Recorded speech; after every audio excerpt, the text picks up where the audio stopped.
Good afternoon, everyone. It's lovely to see you. My name's Bev Garside, and I'm going to do a 45-minute session with you about business sponsorship. And I think it's something that a lot of voluntary sector organisations are hoping to get involved in, but it's a kind of tricky ask, if you like. And I think people try it, it doesn't work, and therefore they kind of move on and say, right, well, we can't do that.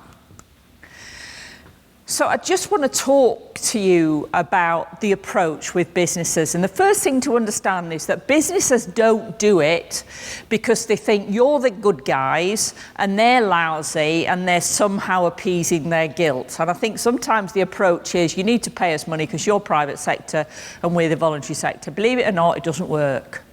So you've got to really go into this thinking about what is in it for businesses. So the kinds of things that businesses want is that they want a win-win. So they want something out of it. And that's not to say that there isn't an element of altruism within that. Of course there is, because there are other ways that they could do that. But if you go into it with very open conversations saying, what does the business want? So you open the conversation with, what do you need out of our partnership? Rather than what do we need out of our partnership. And then if you're very clear and explicit, this is we as an organisation, as a charity or a voluntary organisation, this is what we need to get out of it, then that way you're having a conversation where you're both very explicit about what you need to get out of it. So it could be about, and it could be that they're wanting to raise their profile, it could be that they're wanting to train staff so that they give staff opportunities to work with voluntary organisations. It's not just about money. And particularly businesses are facing many of the challenges that the voluntary sector are facing at the moment, that they don't have loads of money, but there are still ways to develop relationships with businesses which then could lead to money or could lead to really valuable partnerships. So they want to know what the social impact of what you do is. So you'll find that those high-profile organisations that are very visible, businesses are often falling over themselves to be aligned with them because it's very clear what the social impact is. They want to be part of that and they want to have their name with it. They're looking at recognition. So things like logos and visibility are sometimes something that they're quite keen to get. And it's not something that's necessarily going to cost you a lot of money. And social media. Opportunities for staff engagement. And I managed a really interesting project a number of years ago, which was a community project in Feltham in Middlesex. And in Sunbury, which is at the bottom of Feltham in Middlesex, is BP. And it is a huge site. It's like a town. And BP in those days used to go around all the universities and they used to get all the bright young things that had done marketing and they would hire them, but they would not let them loose on their projects for years because they hired it out, but they wanted these bright young things. And we brokered a deal with BP that they would have their 3 new marketing staff that had both got first-class honours at university, they'd all got first-class honours, to come in and do some marketing for one of our organisations. It was a women's centre. They designed a logo, they designed a marketing strategy, they even printed the leaflets. This was pre-social media. And what they wanted was they wanted their staff to handle a project from start to finish, but not one of their projects. So it was great. It was great for the organisation because they got really valuable up-to-the-minute marketing, and it was great for BP because they gave their staff an opportunity to do something quite unique. So you need a simple professional approach, and I think too much organisations think, right, who are all the businesses in Conway? Let's just do a send-to-many letter. And this is not going to get you anywhere. You've got to be able to research your organisation, the business beforehand, and then think about what they're going to want out of it. So a couple more things in terms of sponsorship that are very, very easy for organisations. If you have a newsletter that goes out to communities, think about who are the businesses that serve those communities. And if you're saying to those businesses, we are going to give you access, we're going to give you access to that community on their doorstep, then that's a great way to look for sponsorship of programs, and they may pay for the production and the distribution of your program. Again, a win-win. So again, cause-related marketing. So where you've got a particular cause and they're able to align with it. Now, what a lot of people say is, well, what if I don't like the values of the organisation? So you'll remember that a lot of the oil organisations, when the climate change issue became very live and important, that a lot of the oil companies were greenwashing their stuff. You know, you would think that Shell on their own was going to sort climate change out, and they were in Antarctic doing things, and nobody mentioned Ken Saro-Wiwa to Shell. But the point is, it's your choice. So if there's a company you don't want to make them look good because you don't agree with the values, you don't have to engage with them. You know, this is a grown-up thing. What you're looking for are companies where you can support them with what they're doing and they can support you. So in-kind equipment is another way, again, of getting business sponsorship. We're not thinking necessarily money here. We're talking about in-kind. And there's a couple of examples that I've got where I think this has been really valuable. The first one was that I did some work with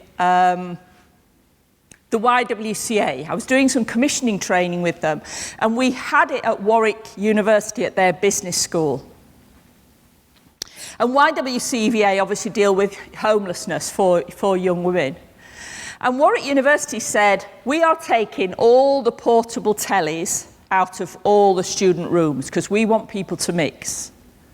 So we've got 30 portable tellies. Do you want them? We said, yeah, all right. Now, and again, for them, that was great. It solved a problem. They didn't want them, and we were there straight away to say, yes, we will have them. Now, once you've had that one link, it's about relationship. It's about what they call assuming the sale. So you're going to go back to Warwick University and say, look, here are some case studies of how these portable tellies have really helped people. How else can we engage? Would you like to have a site visit? Do you want to kind of do some team building? Those kind of things. So it's about being creative and about knowing the businesses and looking at them and saying, what else do you want? Many businesses want long-term partnerships, and I found an organisation, a community organisation, that every year they went to this local company who used to provide all the plastic straws, cups and plates for their community festival. But that was a good loud one, that was. If I'd had that microphone, I would have emptied the room with that one. That was marvellous. But what they did was they never went back to that company except once a year when they needed the cups and the bowls and what have you.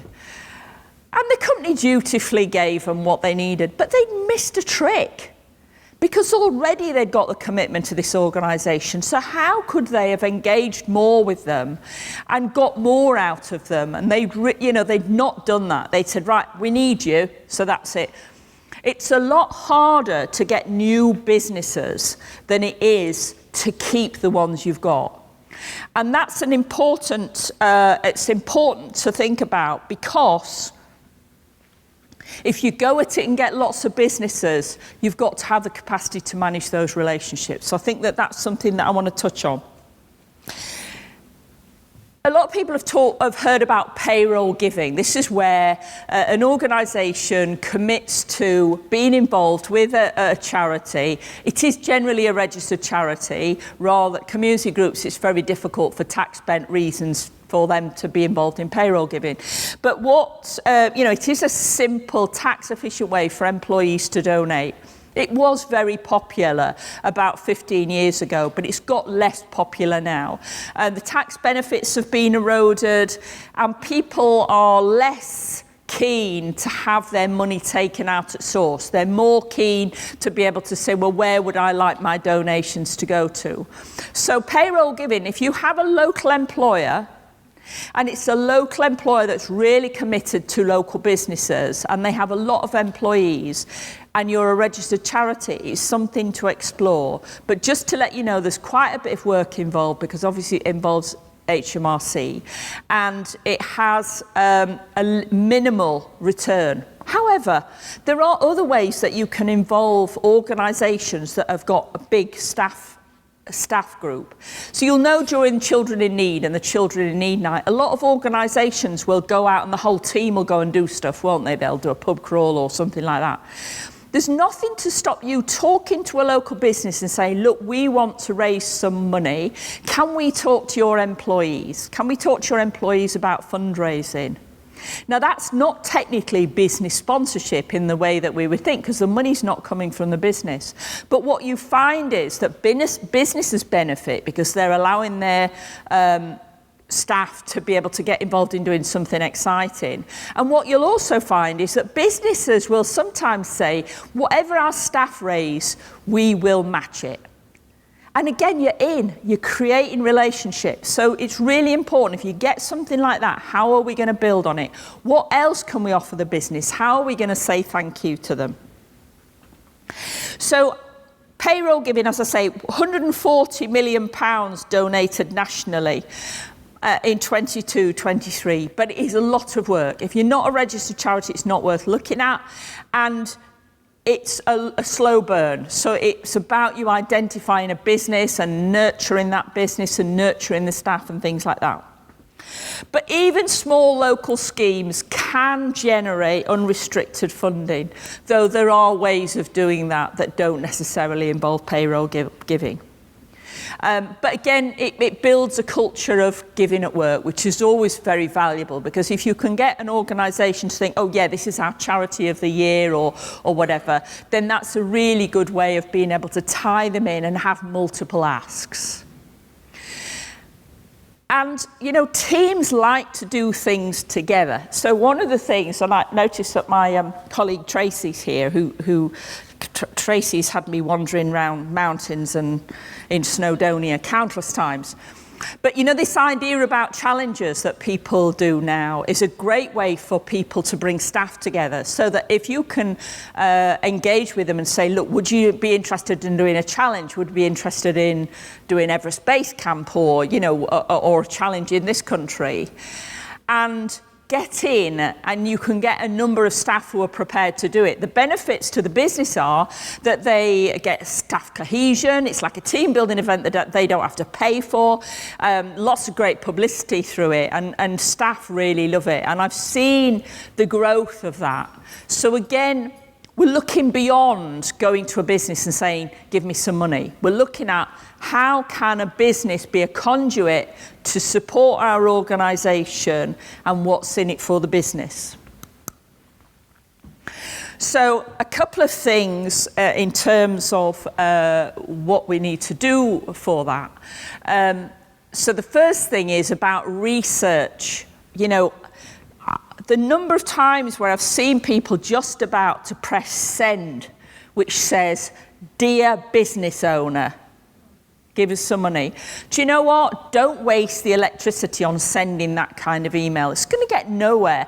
People want to feel special, don't they? If you're going to be asking them a favour, the least you need to do is know their name.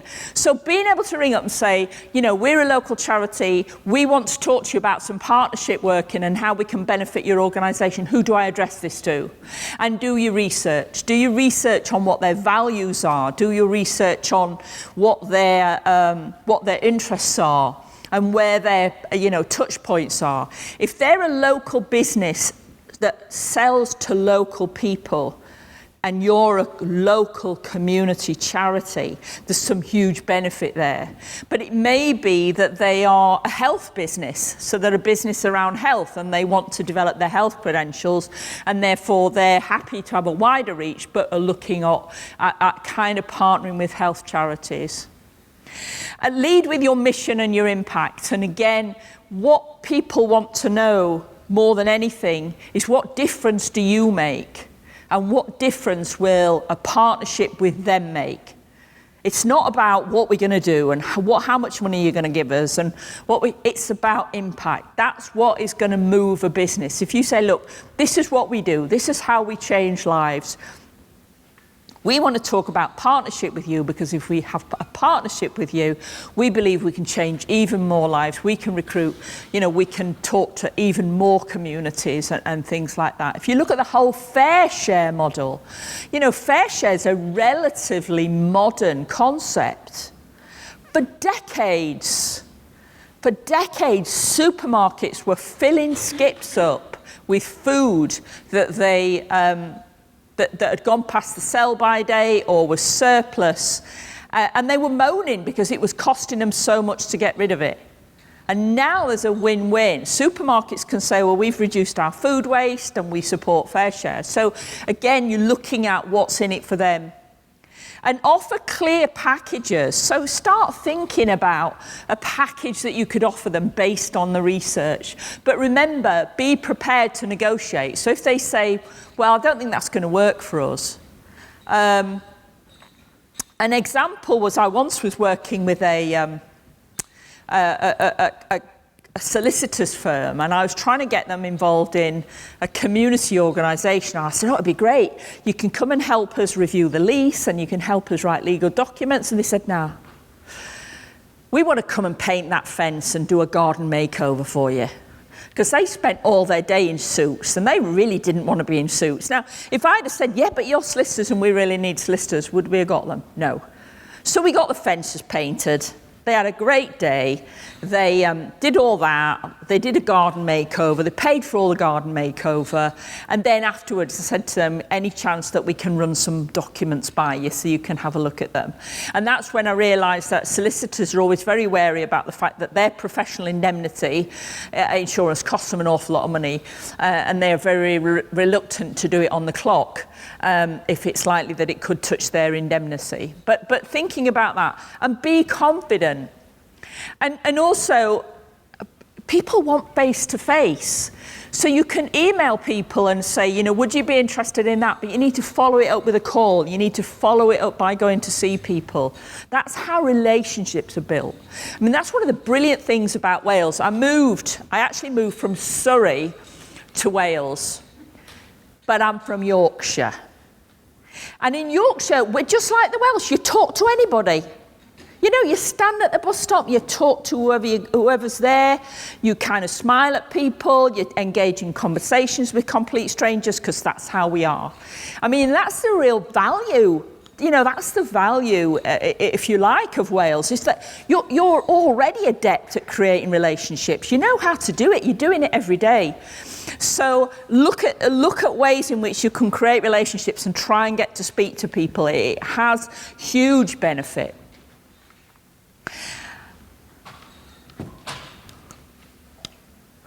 So I'm just going to give you a couple of examples. One example was a print company that was in the Rhondda and Taff, and they were a local print company, and they were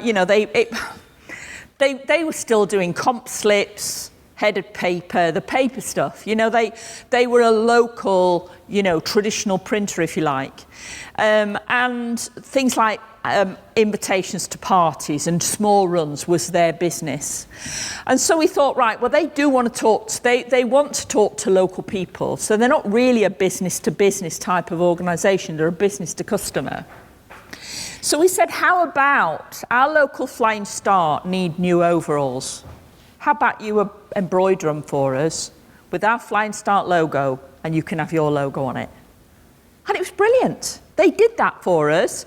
And they paid for the tabards that the workers had, which was great. And their name was just getting out there to every mum who came to pick their children up, or dad came to pick their children up. There was their logo. So again, things like sponsoring volunteer uniforms, payroll giving I've talked about. And then multi-partner, but I want us to tread carefully there, because if you go out after lots and lots of partners, you have to have the capacity to maintain the relationship, because if you win them and then you leave them and they go, you won't get them back. So if you're going to start developing relationships with local businesses, make sure that there's somebody, even if it's only once a month, to pick up the phone and say, how are things going? Do you want to come to our event? Do you want to open our event? Do you want to hand out the prizes? Those kind of things, because that's really important. So having that relationship and managing that takes some time. But they are out there to have. You know, businesses want to get involved, but don't look at it from the perspective necessarily of money. So just some key takeaways, and then I'm happy to take questions. So start small, but think long term. So start by identifying a business who you feel aligns with your values, that have things to offer. Understand the business and what they're after, and make that approach. If you get that approach, be prepared to accept something small. You know, with Warwick University, YWCA weren't planning to have televisions. They didn't have that on their mind. Now they could have said, oh well, we've not thought about televisions, but they took the televisions. They said, yeah, we'll take that, because what you're doing is, it's the first step. They're offering something, you're accepting it. That's the start of the relationship, and that's what's really, really important. So thinking long term, and don't think in terms of transactions. Think about it not as, when do we need you? We need you to provide us with plastic cups and plastic plates. Let's get in touch with them. But about, what can we do for them? How can we do things for them?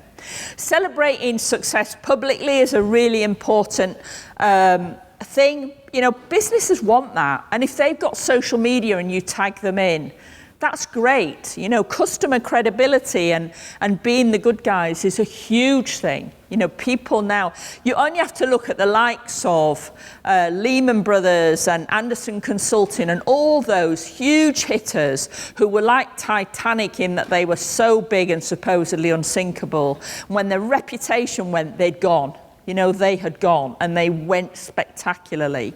And what we've seen now is that ethical companies and companies that have got values do better. They are more sustainable, particularly in local communities. Reputation is everything. And if you're able to offer that and say, look, here's a partnership, and we're going to care for your reputation, and we're going to look at ways that we can get win-win, that's a real valuable partnership. And then track and share the impact. So again, you know, if you're putting it in for funding bids, remember, try and measure the value of the in-kind funding. I did some work many years ago with Sponend Community Association. I don't know whether you know, Coventry was blitzed. Coventry was blitzed quite heavily during the Second World War. And they got the cathedral, which I don't think Coventry, despite being the city of reconciliations, never really forgiven Germany for, I don't think. But what happened was that in Sponend, they had these beautiful old medieval wattle and daub buildings. And the planning department at Coventry City Council in the 70s and 80s flattened virtually all of it and built high-rises there. And the people in that area have always said that Coventry Planning Department did more to decimate Coventry than the Luftwaffe ever could. So that was the relationship that this local community had with Coventry City Council. But we then had Coventry, and I can't remember the name, but the rugby club built this huge rugby club right next to Sponend, where all the final few of these medieval buildings were. And they were really, really keen to engage with local communities so that they wouldn't feel, you know, isolated. And what they did was they said, right, well, we'll offer our function rooms out in the evenings for you to have your community meetings. And that what thrilled everybody. So everyone tramped off to the rugby club to have these posh meetings. So again, it's that whole win-win. So, celebrate success, track and share impact, think about relationships, and they really are things to have there. And I'm going to give you one final example, which is a client of mine in South Wales. And if ever you want to see what business engagement looks like, look up Faith in Families. Faith in Families is in Swansea. And the CEO there is a lady called Sherry Bija, B-I-J-A. Now, we did some work with them because they just had a board that were all clergy because they were part of the diocese. And I was doing some work with her to develop businesses, to get more people, a more diverse board. And I said to her, go to Swansea Business Club and tell Swansea Business Club what you do. And she did. She got £40,000 from Swansea Building Society to redo their kutch. They had a group of businesses went up to Everest Base Camp recently. She had me and a load of others tramping across Wadi Rum, the desert, for them. They have bond nights and all sorts. She gets hundreds of thousands of pounds she has had from business sponsorship because her approach was, these are children in Swansea, these are families that don't have the resources that you have, but they're still Swansea families. And just look at the stuff that they do. It's absolutely amazing. And it is an example of where they manage to get the message right and build those relationships. Right, I'm just going to now, picture of me in the mountains where I like to be, looking down towards Crickhowell, if anybody wants to know. So I'm happy to take any questions. If anybody's got any questions on the business sponsorship, I'm happy to take those. So if you're starting from scratch, so you're right at the beginning of a relationship, how much research would you do and what into that company's values so that when you're putting the package together, you can make sure you're putting the right benefits in front of them? Because we can all go in and talk forever about, it's good for this and good for that. Oh, did you hear it? I heard you, and I'll repeat it if you like. So when you're starting off, how much research do you do on a new organisation? Thanks, Tracy. I think you just need you need to do a public research. So you need to look at what they do. The other thing is, anybody done any NLP, any neuro-linguistic program? It's a bit old hat now, isn't it? But it used to be really good. But one of the things that NLP teaches you is you use the language of whoever you're talking to. So if you're on their website and they talk about inclusive and diverse, then you use those terms. If they talk about embedding in the community, then you use that kind of language. I would say, look at what they're saying on their website, do some due diligence around their news, and just talk to them and go in and ask. And particularly if you get small businesses where people have founded the business, there's nothing that they want to talk about more than their business. They will keep you there for weeks. So again, if you start by saying, tell us about your business. I understand you founded this business. What were you hoping to achieve? What's important to you? What are your values? Because if you get that information, that your script going back is going to mirror what they want. Does that make sense? I just wanted to know if you think it's worthwhile for smaller organisations to be thinking about employing a person who's dedicated to kind of building these kind of relationships, or at least having, where's the kind of the value crossover? When does it become beneficial to do that? That's a really good question. So so the question there is, should you employ someone to do business development? One of the challenges is that a lot of organisations think that business development just belongs with one person. And nobody wants to do it, so let's get somebody who does it. And in actual fact, business development and engaging with businesses, everyone should be able to do it because they could ring up. If you get to the point where you've got lots of business sponsorship and you want to manage relationships, That, I think, is when you would start looking at having a partnership development or a relational person. But otherwise, if you salary someone, you've got their salary to make, first of all, haven't you, before anything else?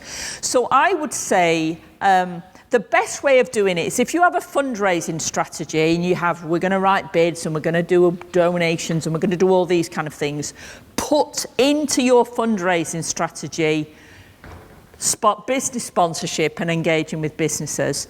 But I don't think bringing someone in until you've tested the market and it is necessarily a good move. I think if you've got a number of businesses that are very valuable, then getting someone to maintain those relationships is a great idea. But until then as well, engage your trustees in that. Engage trustees in business and relationship management. And remember as well, in Wales, and how am I going to put this in? We all know each other. You're supposed to be 7 points from anybody in the world, aren't you? You're only 7 points away from any person in the world. In Wales, it's just 1, generally. You know somebody who knows somebody. That's the wonder of us having a kind of small nation that talks to each other. So again, if you can find someone in your organisation that already has a relationship with that business, that's a great way in. They may have a family member who works there, or they a board member or whatever. Thank you. Good question. Any other questions? Brilliant. Thank you very much indeed for listening to this. Thank you very much. Thank you.